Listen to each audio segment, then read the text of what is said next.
이 에베소서가 바울이 에베소라는 지역에 있는 교회에 보낸 편지가 에베소서라는 것입니다. 이 에베소 교회가 있는 이 에베소 지역은 지중해 무역항의 하나입니다. 그래서 상업이 번창한 곳입니다. 그래서 많은 사람들이 지중해 가운데 에베소 지역에 몰려왔죠. 지금 한국에 저 중국이나 필리핀이나 많은 지역에서 꿈을 가지고 오듯이 뭔가 꿈을 가지고 사람들은 에베소로 몰려들었습니다. 돈이 많다 보니까 물질이 항상 우선순위 되는 그런 소비 도시였습니다. 그리고 많은 유흥과 향락이 번창하는 그런 지역이 에베소 지역이었어요. 참 그런 지역에서 교회가 바로 서기는 쉽지 않습니다. 많은 사람들이 돈 쓰는데 익숙해 있고 향락에 익숙해 있는 그런 과정에서 교회는 참 바로 서가기가 쉽지 않단 말이죠. 그런 가운데 에베소 교회가 존재하다 보니까 교회가 바로 서는 것도 쉬운 일이 아니었지만 자꾸 영향을 받다 보니까 교회 속에 그런 세상에 안 좋은 그런 분위기들이 자꾸 들어오니까 교회도 점점 어려움에 빠지더란 것이죠. 이런 에베소 교회를 향해서 바울은 에베소서를 써서 보냈습니다. 근데 여기서 우리는 보면 이 에베소서에서 제일 먼저 발견할 것은 이 교회에 나온 교인들이 누구냐 하는 것이죠. 누구냐? 여러분 이 저녁에 나오신 여러분들은 누구냐 하는 것이죠. 뭐 김 아무개, 바 아무개, 하나 아무개 그냐 맞죠? 맞습니다. 그런데 왜 우리가 똑같은 세상 사람들 가운데에서 이렇게 이 시간에 재밌는 시간 TV를 보든지 아니면 찻집에 가서 아니면 노래방에 가서 아니면 어디 여행 가서 그 다른 걸 다 놔두고 왜 이게 나와 있느냐 하는 것이죠. 여러분 나도 모르게 꿈결에 이렇게 오신 분이 계십니까? 아니면 억지로 누군가에 의해서 좀 붙들려다시피 오신 분이 계십니까? 자, 사연을 떠나서 어쨌든 우리는 이 자리에 와 있다는 사실이 중요한 것 같아요. 그런데 이 부분에 대해서 읽었던 에베소 2장 19절 말씀을 한번 봅시다.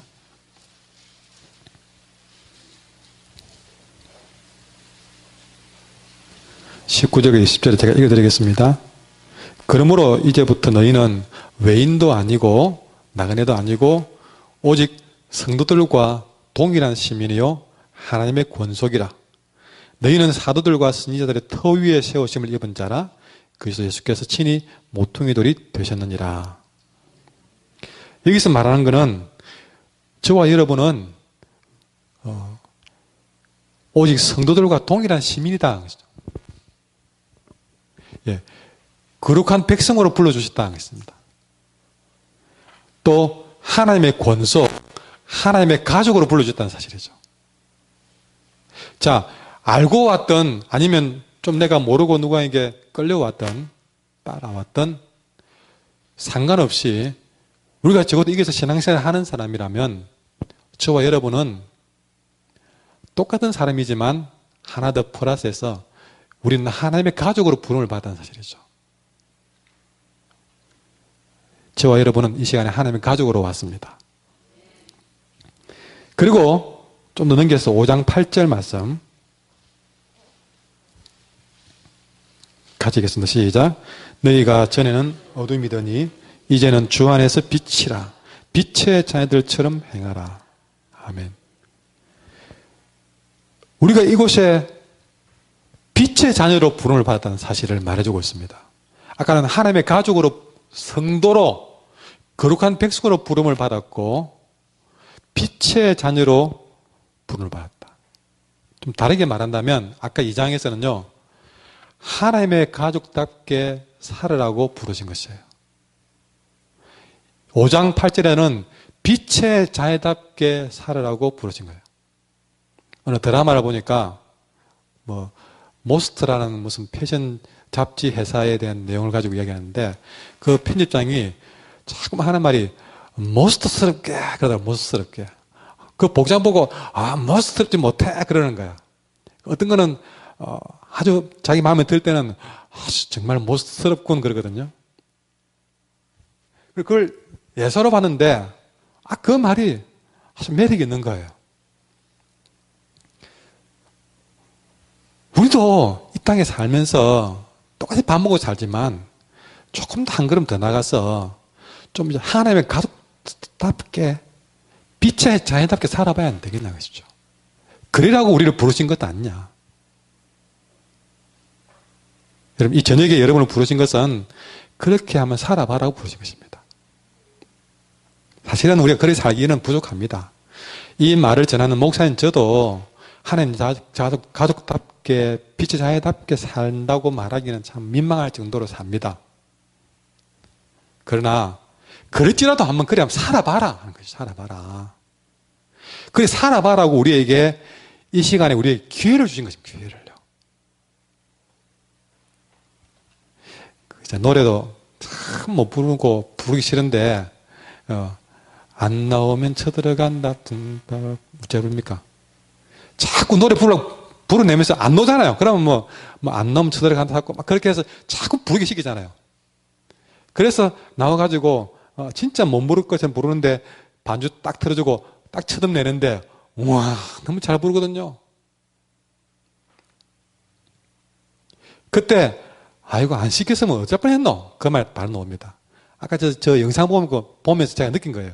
제가 처음 사진을 다 받아보고 딱 첫 느낌이 와 태화강에 안 데리고 왔으면 어쩔 뻔했노. 사진 찍으러 안 했으면 어쩔 뻔했노. 예. 솔직히 제 상상을 넘어서는 사진들이 많이 있습니다. 그래서 제가 좀 예. 정말 이게 그 속에 품었던 것들이 막 그렇게 길을 트니까 하더란 말이죠. 우리도 사실은 하나님 백성답게 빛의 자녀답게 살기에는 부족하지만 그래서 자꾸만 하나님 가족답게 한번 살아보래. 기회 줄게. 또 살아봐라. 그렇게 하니까 한번 해보는 거예요. 하니까 되는 겁니다. 거기서 자꾸만 그렇게 시켜주신 하나님이 감사한 일이에요. 여러분 제가 신앙생활 하는 계기는요. 학교 때문에 학교가 기독교 학교를 갔는데 저는 상당히 엉덩이 빼고 앉아있고 막 나서고 싶은 사람이 아니거든요. 지금도 이렇게 나와 설교하는 거는요. 제 본성을 뛰어넘는 아주 힘든 일입니다. 저는 가만히 있어가지고 가만히 입 다물고 있는 게 제일 좋은 사람이에요. 예.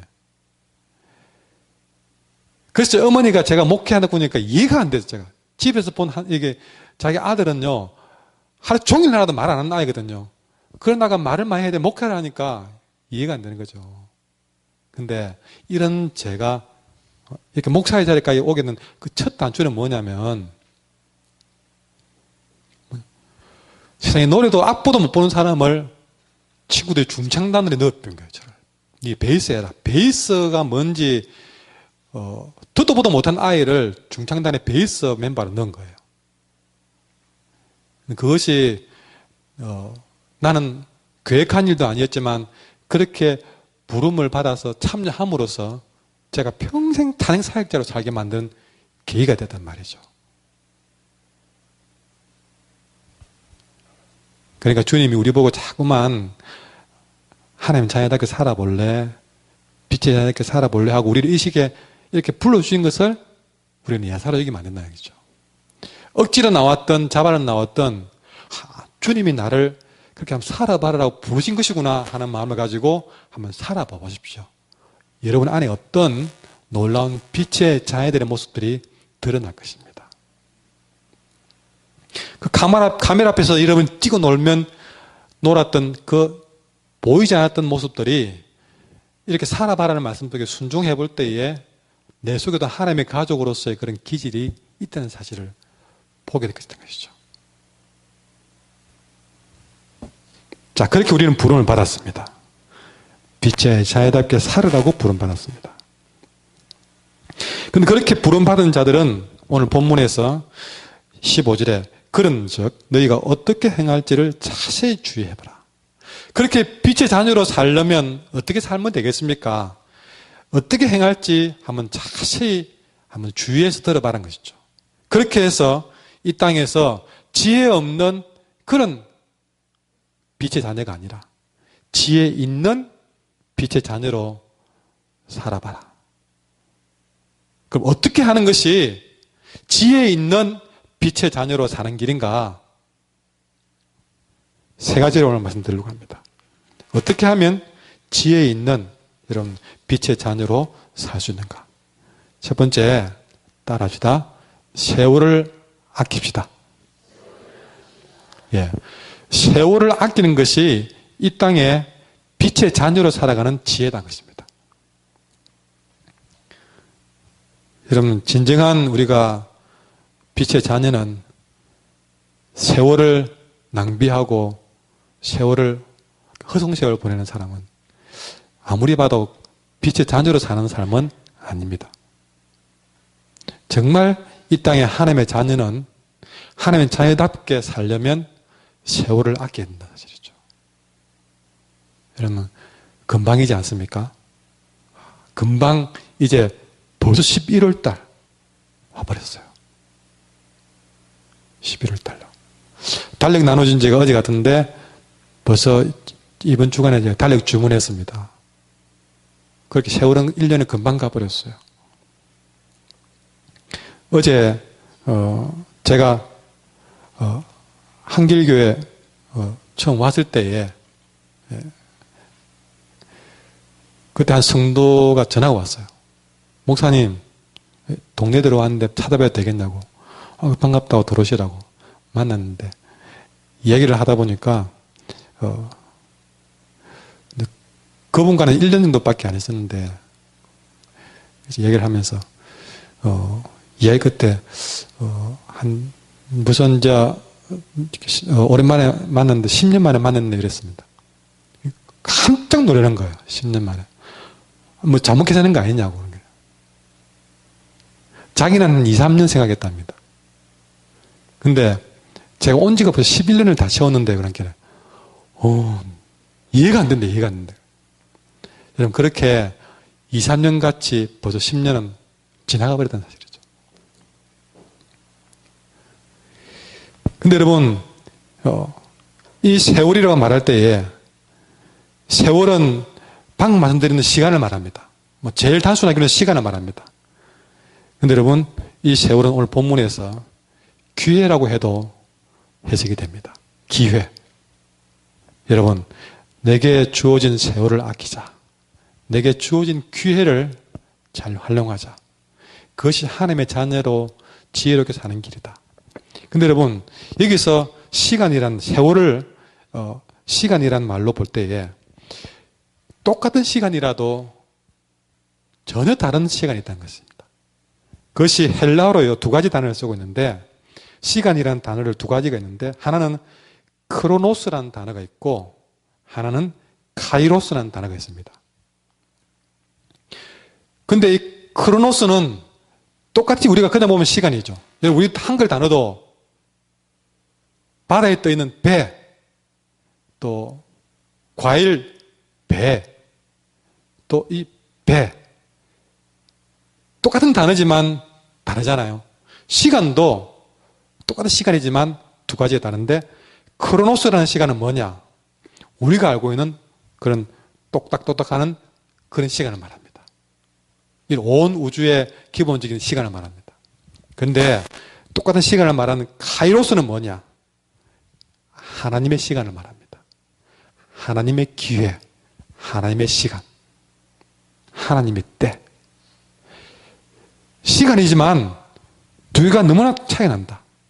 여러분 세월을 아끼라 말했는데 세월을 아끼라는 말은 우리에게 주어진 그 크로노스 1시, 2시, 3시 이 크로노스 하나님 준 평범한 시간 이 하루하루의 시간을 카이로스 하나님의 시간으로 만들라는 것입니다. 이게 세월을 아끼는 것입니다. 똑같은 시간을 둬도 뭐 TV 보고, 아니면 게임하고, 자기 일과 시간 보내고, 아니면 뭐 잠 좀 보내고 자고, 이렇게 누구나 보내는 시간, 그 시간을 여러분, 하나님의 자녀들은 어떻게 보내느냐? 그 시간을 하나님의 시간으로 하나님이 준 기회로 만드는 거. 이게 바로 세월을 아끼는 것이다.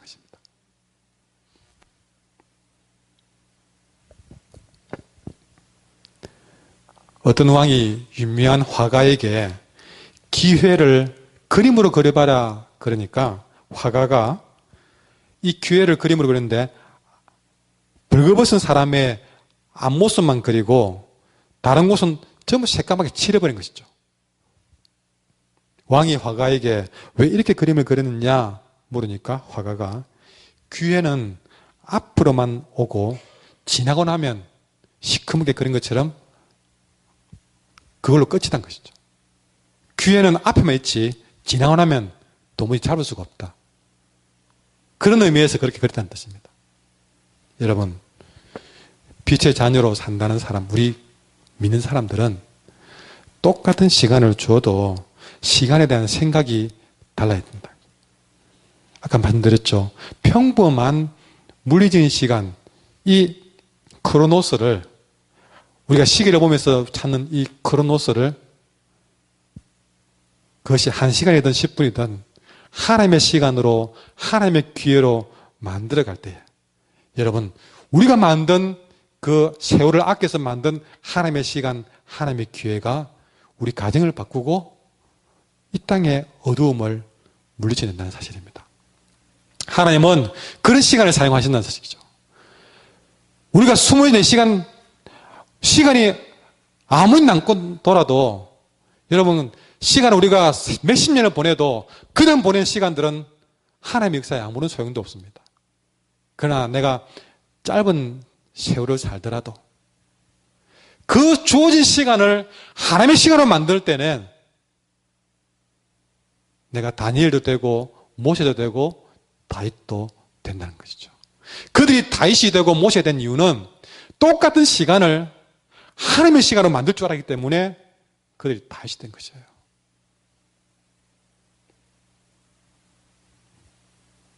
또 우리에게는 시간이 주어질 것입니다. 어쩌면 그 시간들을 그냥 크로노스로 보낼 수 있을 것입니다. 그런데 오늘 말씀을 기억해서 카이로스, 한번 따라해보세요. 카이로스. 예. 어쨌든 하나님의 시간으로 내가 만들고자, 여러분 그 시간의 양은 중요치 않습니다. 어떤 시간에는 그 시간을 하나님의 준 기회로 하나님의 시간으로 만들어갈 때 그것이 세월을 아끼는 것이고 그 사람이 하나님이 쓰는 사람이 될 줄 믿습니다. 두 번째, 어떻게 하는 것이 지혜롭게 사는 것인가? 따라합시오. 주님의 뜻을 이해합니다.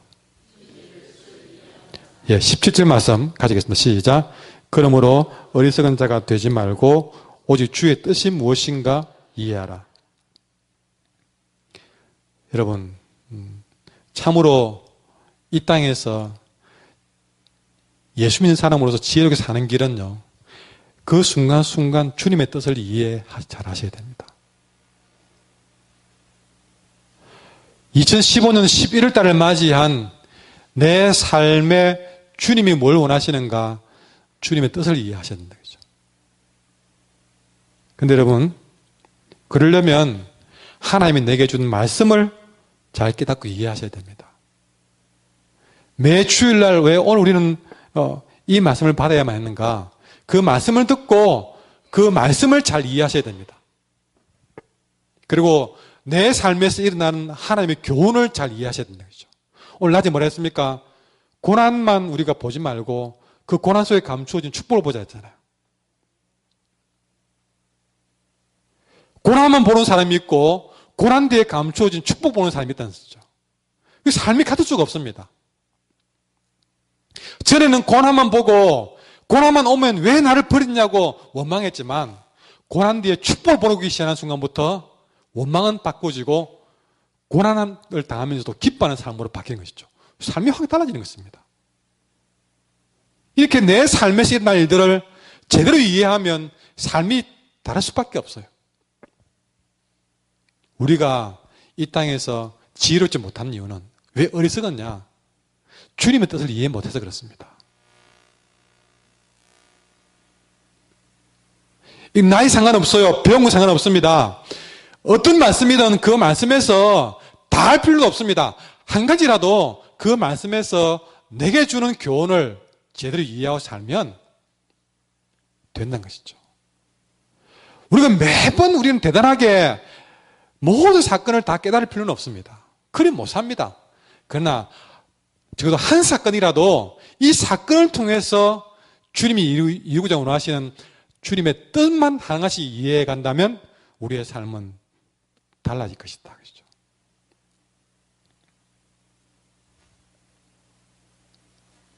그렇게 주님의 뜻을 우리가 찾아가는 삶, 그것이 바로 이 시대의 빛된 자녀로서 지혜롭게 사는 길이다. 세 번째입니다. 어떻게 하면 빛된 자녀로 지혜롭게 사는 것인가? 따라합니다. 성령으로 충만한 삶. 네. 18절에 보시면 같이 들어가겠습니다. 시작. 술 취하지 말라. 이는 방탕한 것이니 오직 성령으로 충만함을 받으라. 여러분, 여기서 술 취하지 말라 그랬습니다. 우리는 이것을 보고 진짜 술 한잔 하지 마라, 믿는 사람 술 먹지 마라, 그렇게 해석하는 경우도 있습니다. 물론 교회 다니는 사람 술 문제 여러분 그 얘기도 되겠지만 사실은 여기는 진짜 의미는 다른 데 있습니다. 이 말이 나오게 된 이유를 설명드리겠습니다. 이 에베소가 있는 지역은 포도가 엄청 많이 생산되는 지역이에요. 결국 포도가 많이 생산되니까 여러분 저기 옹기 마을에 무슨 축제 있습니까? 옹기 축제. 예. 그 지역에서 여러분 무슨 산수유가 많이 나면 산수유 축제, 딸기 나면 딸기 축제 하잖아요. 마찬가지로 여기도 포도가 많이 생산되니까 포도주가 많이 생산되고 그러다 보니까 술 축제가 늘 열리는 곳이에요. 그런데 여러분 이 술 축제에는 여러분 꼭 술에는 무엇이 따라다니는 이 당시에 이 지역에 아데미라는 여신이 있는데 이 아데미 여신과 술 축제는 함께 어우러진 축제였어요. 왜냐? 여러분 술을 마실 때는 취하게 되고 술 마시는 사람들은 전혀 없이 이렇게 서로 쾌락과 향락에 빠지는 것은 쉽게 넘어가 버립니다. 그런데 여러분 그렇게 이 술과 아데미는 어떤 연관이 있느냐? 이 아데미는 풍요의 신입니다. 풍요라는 게 참 좋은 말로 들리잖아요. 좋은 말로 들리는데 다시 말하면 다산의 신입니다. 그 다산의 신까지는 그래도 좀 크게 미망치 않아요.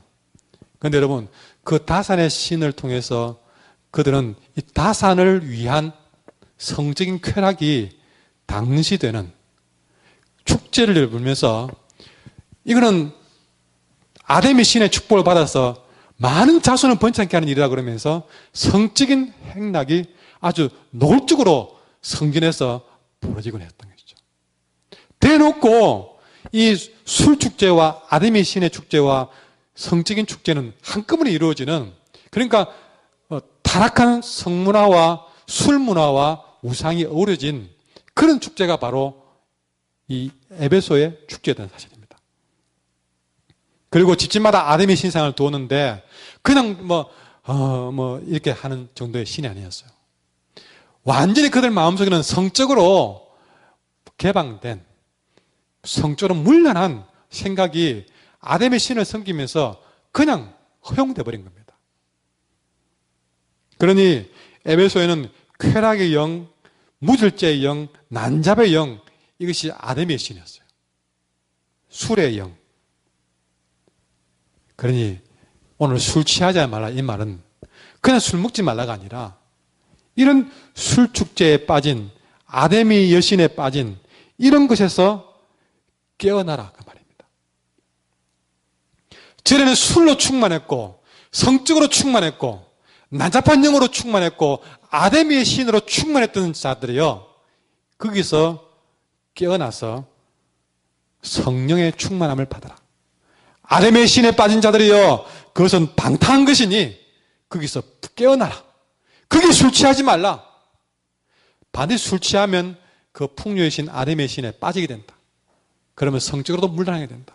거기서 빠지면 방탕한 것이니 깨어나서 성령의 충만함을 받아라. 술에 취하지 말고 성령에 취하라. 여러분, 이 아데미의 신은 에베소만 있는 것이 아니었습니다.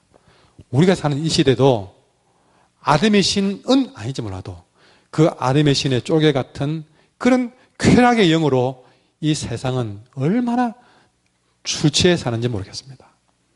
이 덕심만 하더라도요, 저 어느 한 곳에 올라가 보면요, 밤 이 시간에 피가 번쩍 난리도 아닙니다.